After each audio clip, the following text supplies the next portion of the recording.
The US military does a lot of things. They drive tanks, sail boats, and fly airplanes. They also develop lots of new technologies.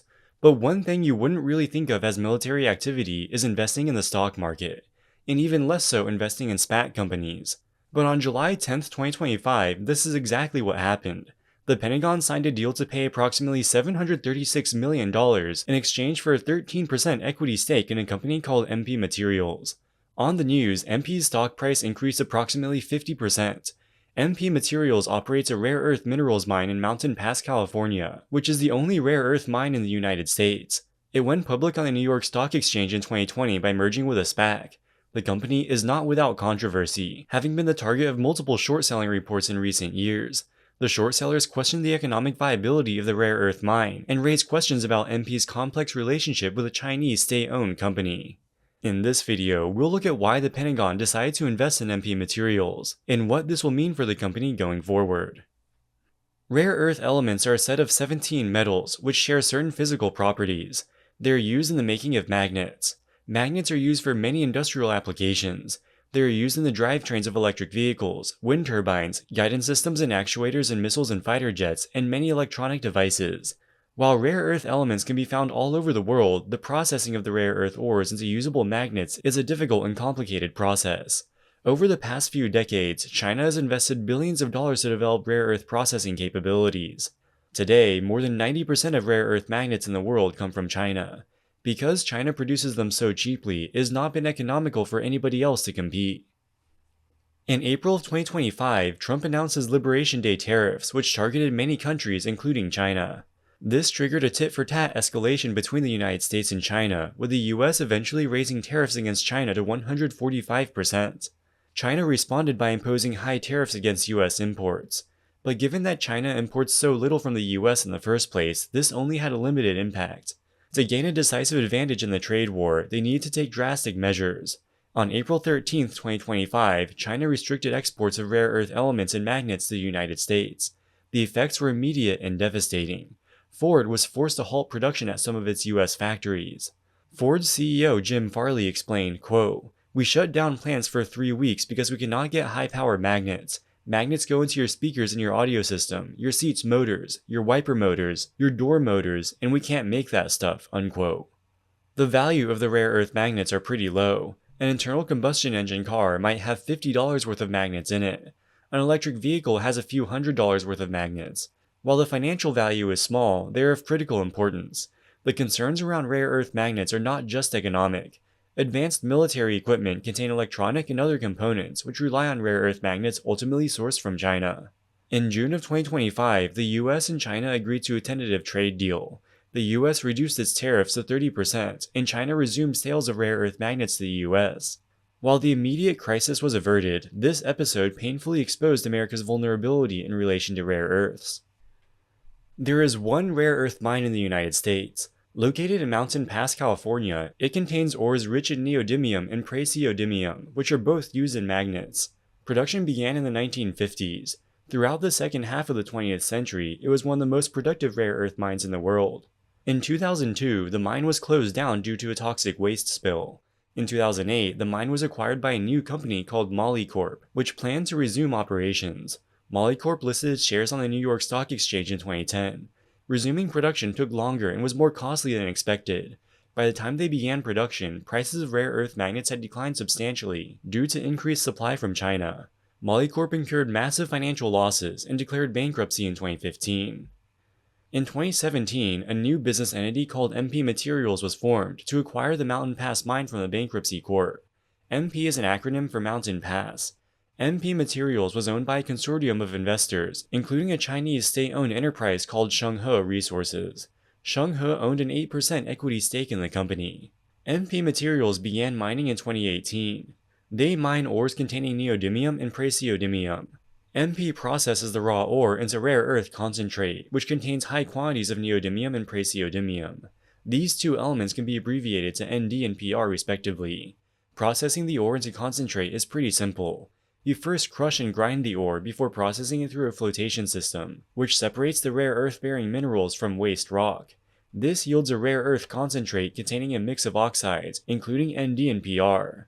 At first, MP Materials did not have the capability to process the concentrate into usable metals, so they sold it to a state-owned Chinese company called Shenghe, which, remember, is also an 8% shareholder. Shenghe resells the concentrate to refiners in China. The first step in this process is called cracking, where the mineral structure of the concentrate is broken down using heat and acid to dissolve the rare earths into a solution. Impurities such as iron and aluminum are then removed.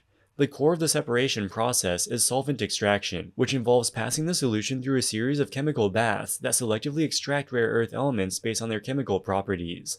Neodymium and praseodymium, which are very similar in chemistry, are often extracted together as a blended oxide known as NdPr oxide.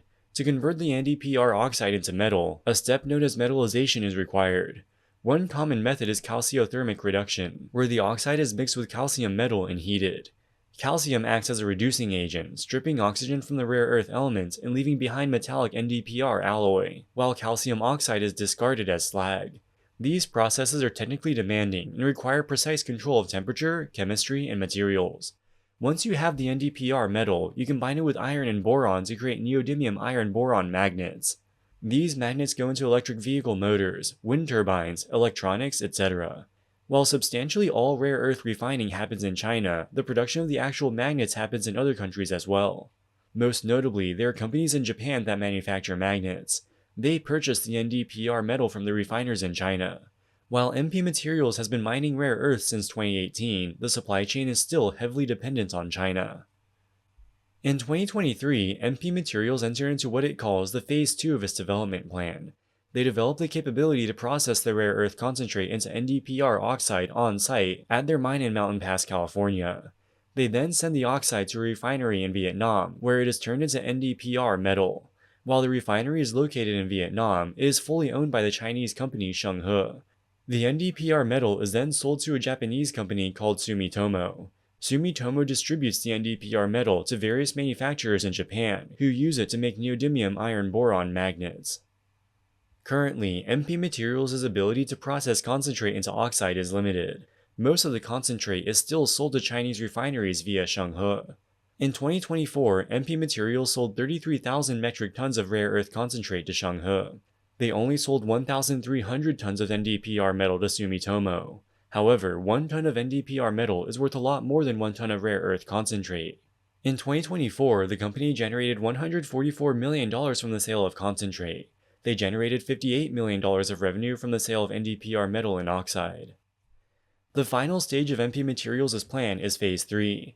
They want to become completely vertically integrated. They built a facility in Fort Worth, Texas, which will be able to metallize the NdPr oxide and manufacture magnets. This will bring the entire value chain from mineral extraction to final magnet production within the borders of the United States. The Fort Worth facility began initial production of NdPr metal in early 2025.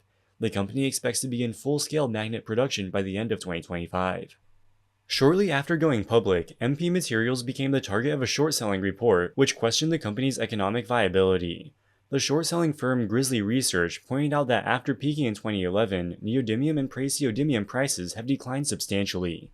This can largely be attributed to increased supply from China. The low prices were one of the main reasons why Molycorp went bankrupt in 2015. Fortunately for MP Materials, the neodymium price experienced a massive surge in 2022. This increase can largely be attributed to increased demand from EVs, coinciding with COVID-related logistics bottlenecks. While magnet demand remained strong, the logistics bottlenecks were soon sorted out. By 2024, prices had declined to more normal levels. The 2022 price surge created a massive windfall for MP Materials. In that year, they generated an operating profit of $327 million. As the neodymium price declined, so too did MP's revenue. In 2024, they reported an operating loss of $169 million. Absent government intervention, it seems unlikely that MP Materials would be able to generate consistent profits. At the height of the US-China trade war in April, China imposed a 125% tariff on all US imports. This included the rare earth concentrate MP Materials sold to Shenghe. MP Materials announced that it will no longer sell any rare earth concentrate to China, as the high tariff rates make this uneconomical. They will instead accelerate their plans to build out refining and magnet production capabilities within the US. This was already the company's plan. Their so-called Phase 3 plan, where they aim to metallize the NdPr oxide and manufacture magnets at their facility in Fort Worth, Texas. While the facility is already complete, it will take many months to ramp up production. As of early 2025, the majority of MP's revenue still came from selling rare earth concentrate to China. With this revenue now gone, the company would incur massive operating losses. The company risked running out of money before the Fort Worth facility could be ramped up. And this is where the Department of Defense comes into play. Remember that rare earth magnets are vital components in many pieces of military equipment. The success of MP Materials has become a matter of national security. To ensure the company's survival, it needs money, and a lot of it. On July 10, 2025, MP Materials announced it had signed a strategic partnership agreement with the Department of Defense. The terms of the deal are as follows. The DoD paid $400 million to purchase convertible preferred stock, which can be converted into 13.3 million shares of common stock. The DoD also received warrants to purchase 11.2 million common shares for $30 each. If exercised, this will give MP Materials another $336 million. Assuming full exercise of the warrants, this would provide the company with $736 million, and the DoD will own approximately 13% of the company's outstanding shares. Additionally, the DoD will issue a $150 million loan maturing in 12 years' time, bearing an annual interest rate of approximately 5.5%. Concurrent with the DoD investment, JP Morgan and Goldman Sachs agreed to lend $1 billion to the company. MP Materials will be required to build a new magnet-producing facility codenamed the 10X facility. This is in addition to their existing facility in Fort Worth, Texas. The 10X facility will be located within the United States, although its precise location has not yet been determined. In total, MP raised approximately $2 billion, which it will use to fund its operating losses and construct the 10X facility. MP Materials also received a so-called price protection agreement. This establishes a price floor of $110 per kilogram. If the market price of NdPr products is below $110, the DoD will compensate the company for the difference. The price protection agreement will last for a period of 10 years. In the most recent quarter, MP's average realized price for separated NdPr products was $52 per kilogram. So the price floor is more than double the current market price. The price floor is likely to be extremely costly for the Pentagon. Once the 10X facility is completed, MP expects to produce 10,000 metric tons of NdPr magnets per year. Assuming the market price of NdPr remains constant, the Pentagon will be obliged to pay MP $570 million per year once they reach full production. The Pentagon will have first dibs on the magnets MP produces, but the production volume is expected to be far greater than what is needed for military equipment. Whatever is left over will be sold to commercial customers. The portion sold to commercial customers will still be protected by the price protection agreement. With the strategic investment in MP Materials, America will finally break its dependence on China's rare earth monopoly, but at a very high cost. Alright guys, that wraps it up for this video. What do you think about the military investing in MP Materials? Is this a good use of taxpayer money? Let us know in the comments section below. As always, thank you so much for watching and we'll see you in the next one. Wall Street Millennial, signing out.